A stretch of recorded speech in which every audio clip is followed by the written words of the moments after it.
ಇವತ್ತು ನಾವು ತಿಳಿದುಕೊಳ್ಳೋಣ ಕುಂಬಾಶಿ ಆನೆಗುಡ್ಡೆಯ ಶ್ರೀ ವಿನಾಯಕ ದೇವಸ್ಥಾನದ ಬಗ್ಗೆ. ಪುರಾಣಗಳ ಪ್ರಕಾರ ಈ ಕ್ಷೇತ್ರದಲ್ಲಿ ಬರಗಾಲವು ಬಂದಾಗ ಅಗಸ್ತ್ಯ ಮುನಿಗಳು ವರುಣನ ಮನವೊಲಿಸಲು ಯಜ್ಞವೊಂದನ್ನು ಇಲ್ಲಿ ನೆರವೇರಿಸಿದರು. ಈ ಯಜ್ಞವನ್ನು ಭಂಗಗೊಳಿಸಲು ಅಕುಂಬಾಸುರ ಎನ್ನೆಂಬ ರಾಕ್ಷಸನು ಋಷಿ ಮುನಿಗಳಿಗೆ ಉಪಟಳ ನೀಡಲಾರಂಭಿಸಿದನು. ಋಷಿಗಳನ್ನು ಕಾಪಾಡಲು ಭೀಮನು ಗಣೇಶನಿಂದ ವರವಾಗಿ ಪಡೆದ ಗದೆಯಿಂದ ಕುಂಬಾಸುರನನ್ನು ಕೊಂದಿರುವನು. ಕುಂಬಾಸಿಗೆ ಹರಿಹರ ಕ್ಷೇತ್ರ, ಮಧುಕಾನನ, ಗೌತಮ ಕ್ಷೇತ್ರ, ನಾಗಾಚಲ, ಆನೆಗುಡ್ಡೆ, ಕುಂಭಕಾಶಿ ಮುಂತಾದ ಹೆಸರುಗಳಿವೆ. ಪ್ರತಿ ಹೆಸರಿನ ಹಿಂದೆಯೂ ಪೌರಾಣಿಕ ಕಥೆಗಳಿವೆ. ಹಿಂದೆ ಮಹಾತೇಜಸ್ವಿಯಾದ ಕುಂಬಾಸುರನೆಂಬ ರಾಕ್ಷಸನು ರಾಮಚಂದ್ರನಿಗೆ ಭಯಪಟ್ಟು ಮಹೇಂದ್ರಗಿರಿಯಲ್ಲಿ ಅವಿತುಕೊಂಡಿದ್ದನು. ಕಾಲಾಂತರದಲ್ಲಿ ಅಲ್ಲಿಂದ ಹೊರಟು ನಾರದನ ಮಾತಿನಂತೆ ಈಶ್ವರನನ್ನು ಮೆಚ್ಚಿಸಿ ವರಪಡೆದು ಮದೋನ್ಮತ್ತನಾಗಿ ಶ್ರೀಕ್ಷೇತ್ರಕ್ಕೆ ಬಂದು ಸಿಕ್ಕಿದ ಜನರನ್ನೆಲ್ಲ ದಂಡಿಸಿ ಸೇನಾಸಮೇತನಾಗಿ ರಾಜ್ಯ ಸ್ಥಾಪನೆ ಮಾಡಿ ರಾಜ್ಯಭಾರ ನಡೆಸತೊಡಗಿದನು. ಈತನಿಗೆ ಭಯಪಟ್ಟು ಅಲ್ಲಿನ ಜನರು ಓಡಿಗೋಗಬೇಕಾಗಿ ಬಂತು. ಆ ಸಮಯ ಪಾಂಡವರು ದ್ರೌಪದಿ ಸಹಿತ ವನವಾಸಿಗಳಾಗಿ ತೀರ್ಥಯಾತ್ರೆ ಮಾಡುತ್ತಾ ತುಂಗಭದ್ರಾ ತೀರದಲ್ಲಿರುವುದನ್ನು ತಿಳಿದ ಗೌತಮಾದಿ ಮುನಿಗಳು ಅಲ್ಲಿಗೆ ಹೋಗಿ ತಮ್ಮ ಸಂಕಷ್ಟವನ್ನು ಪಾಂಡವರಲ್ಲಿ ತೋಡಿಕೊಂಡರು. ಪರಿಸ್ಥಿತಿಯನ್ನರಿತ ಧರ್ಮರಾಯನು ಸೋದರರೊಡನೆ ಕೂಡಿಕೊಂಡು ಭಾರ್ಗವ ಕ್ಷೇತ್ರವನ್ನು ಸೇರಿ ಮಧುವನಕ್ಕೆ ಬಂದು ಕ್ಷೇತ್ರದ ದರ್ಶನ ಮಾಡಿದನು. ಸ್ವಲ್ಪ ದಿನಗಳಲ್ಲಿ ನಾಗಾಚಲಕ್ಕೆ ಬಂದು ಗಣೇಶನನ್ನು ಅರ್ಚಿಸಿ ಭೀಮಾದಿಗಳನ್ನು ರಾಕ್ಷಸರ ಸಂಹಾರಕ್ಕೆ ಕಳುಹಿಸಿಕೊಟ್ಟನು. ಭೀಮಾದಿಗಳು ಶಂಖನಾದ ಮಾಡುತ್ತಾ ಮುಂದುವರೆಯಲು ಕುಂಬಾಸುರನು ಯುದ್ಧಕ್ಕೆ ಬಂದನು. ಭೀಮನಿಗೂ ಕುಂಬಾಸುರನಿಗೂ ಭಯಂಕರ ಗದಾಯುದ್ಧ ನಡೆಯಿತು. ಅದರಲ್ಲಿ ರಾಕ್ಷಸನೇ ಜಯಶಾಲಿಯಾಗುವಂತಿದ್ದಾಗ ಅಶರೀರವಾಣಿಯೊಂದುಂಟಾಯಿತು. ಕೂಡಲೇ ಭೀಮನು ಗಣೇಶನನ್ನು ಮನದಲ್ಲೇ ಸ್ಮರಿಸಿ ಪ್ರಸಾದ ರೂಪವಾದ ಖಡ್ಗವನ್ನು ಧರಿಸಿ ಕುಂಬಾಸುರನನ್ನು ಸಂಹಾರ ಮಾಡಿ ಮತ್ತುಳಿದ ರಾಕ್ಷಸರನ್ನು ನಿರ್ನಾಮಗೊಳಿಸಿದನು.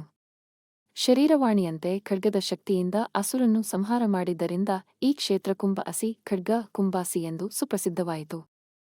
ಆನೆಗುಡ್ಡೆ ಎಂಬ ಪದವು ಆನೆ ಎಂಬರ್ಥದ ಆನೆ ಎಂಬ ಪದದಿಂದ ಮತ್ತು ಗುಡ್ಡವನ್ನು ಸೂಚಿಸುವ ಗುಡ್ಡೆ ಪದದಿಂದ ಬಂದಿದೆ. ಈ ದೇಗುಲವು ಗಣೇಶನ ನೆಲೆಯಾಗಿದೆ. ಪ್ರಸಿದ್ಧ ಋಷಿಯಾಗಿದ್ದ ಪರಶುರಾಮನಿಂದ ರಚಿಸಲ್ಪಟ್ಟ ಪರಶುರಾಮ ಸೃಷ್ಟಿ ಎಂದು ಕರೆಯಲ್ಪಡುವ ರಾಜ್ಯದ ಯಾತ್ರಿಕರು ಗೌರವ ಸಲ್ಲಿಸುವ ಅನೇಕ ಪ್ರಮುಖ ದೇವಾಲಯಗಳಲ್ಲಿ ಈ ದೇವಾಲಯವು ಒಂದಾಗಿದೆ. ಈ ಗ್ರಾಮವು ಭೀಕರ ಬರಗಾಲದಿಂದ ತತ್ತರಿಸಿದಾಗ ಪ್ರಖ್ಯಾತ ಸಂತನಾಗಿದ್ದ ಅಗಸ್ತ್ಯನು ಮಳೆಯ ದೇವರನ್ನು ತೃಪ್ತಿಪಡಿಸಲು ಯಜ್ಞವನ್ನು ಆಯೋಜಿಸಲು ಇಲ್ಲಿಗೆ ಆಗಮಿಸಿದನು ಎಂದು ಪುರಾಣಗಳು ಹೇಳುತ್ತವೆ. ಕುಂಬಾಸುರನೆಂಬ ರಾಕ್ಷಸನು ಅದನ್ನು ನಡೆಸುತ್ತಿದ್ದ ಸಂತರನ್ನು ವಿಚಲಿತಗೊಳಿಸಿ ಅದನ್ನು ಅಡ್ಡಿಪಡಿಸಲು ಪ್ರಯತ್ನಿಸಿದನು. ಸಂತರನ್ನು ರಕ್ಷಿಸುವ ಸಲುವಾಗಿ ಗಣೇಶನು ಎಲ್ಲಾ ಪಾಂಡವ ಸಹೋದರರಲ್ಲಿ ಅತ್ಯಂತ ಧೈರ್ಯಶಾಲಿಯಾದ ಭೀಮನಿಗೆ ಖಡ್ಗವನ್ನು ನೀಡಿ ಪ್ರತಿಷ್ಠಾಪಿಸಿದನು.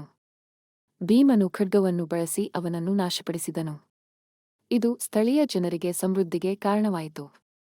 ನಂತರ ಜನರು ಆ ಸ್ಥಳದಲ್ಲಿ ವಿನಾಯಕನನ್ನು ಪೂಜಿಸಲು ಪ್ರಾರಂಭಿಸಿದರು. ಅದು ಅಂತಿಮವಾಗಿ ದೇವಾಲಯವಾಯಿತು. ದೇವಾಲಯಕ್ಕೆ ಹೆಚ್ಚಿನ ಸೇರ್ಪಡೆಗಳನ್ನು ಮಾಡಲಾಯಿತು ಮತ್ತು ತರುವಾಯ ಭಕ್ತರಿಗೆ ಕೂಡ ಮಾಡಲಾಯಿತು. ವಿನಾಯಕನ ವಿಗ್ರಹವು ದೇವಾಲಯದ ಗರ್ಭಗುಡಿಯಲ್ಲಿ ನಿಂತಿರುವ ಭಂಗಿಯಲ್ಲಿದೆ. ವಿಗ್ರಹವು 4 ಕೈಗಳನ್ನು ಹೊಂದಿದೆ. 2 ಮೇಲಿನ ಕೈಗಳನ್ನು ವರದ ಹಸ್ತ ಎಂದು ಕರೆಯಲಾಗುತ್ತದೆ. ದೈವಿಕ ವರಗಳನ್ನು ನೀಡಲು ಕೈಗಳು ಎಂದರ್ಥ. ಉಳಿದ 2 ಕೈಗಳು ನೆಲದ ಕಡೆಗೆ ತೋರಿಸುತ್ತಿವೆ. ವಿಗ್ರಹವು ಬೆಳ್ಳಿಯ ರಕ್ಷಾಕವಚವನ್ನು ಹೊಂದಿದ್ದು ಭವ್ಯವಾದ ನೋಟವನ್ನು ನೀಡುತ್ತದೆ. ದೇವಾಲಯದ ಸುತ್ತಮುತ್ತ ಅನೇಕ ಪ್ರತಿಮೆಗಳನ್ನು ಕೆತ್ತಲಾಗಿದೆ. ಈ ಪ್ರತಿಮೆಗಳು ಪುರಾಣಗಳು ಪ್ರಾಚೀನ ಗ್ರಂಥಗಳಲ್ಲಿ ಉಲ್ಲೇಖಿಸಲಾದ ಅನೇಕ ಪಾತ್ರಗಳಿಗೆ ಸಂಬಂಧಿಸಿವೆ. ಈ ಪುರಾತನ ದೇವಾಲಯದ ಜೀರ್ಣೋದ್ಧಾರವನ್ನು 1985ರಲ್ಲಿ ಮಾಡಲಾಯಿತು. ಆನೆಗುಡ್ಡೆಯಲ್ಲಿ ಇರುವ ಇತರೆ ದೇವಸ್ಥಾನಗಳು ಶ್ರೀ ಹರಿಹರ ದೇವಸ್ಥಾನ, ಶ್ರೀ ಸೂರ್ಯನಾರಾಯಣ ದೇವಸ್ಥಾನ ಮತ್ತು ಶ್ರೀ ಅಯ್ಯಪ್ಪ ಸ್ವಾಮಿ ದೇವಸ್ಥಾನ. ಎಲ್ಲ ದೇವಸ್ಥಾನಗಳು ಆನೆಗುಡ್ಡೆ ವಿನಾಯಕ ದೇವಸ್ಥಾನದ ಹತ್ತಿರದಲ್ಲಿಯೇ ಇದೆ.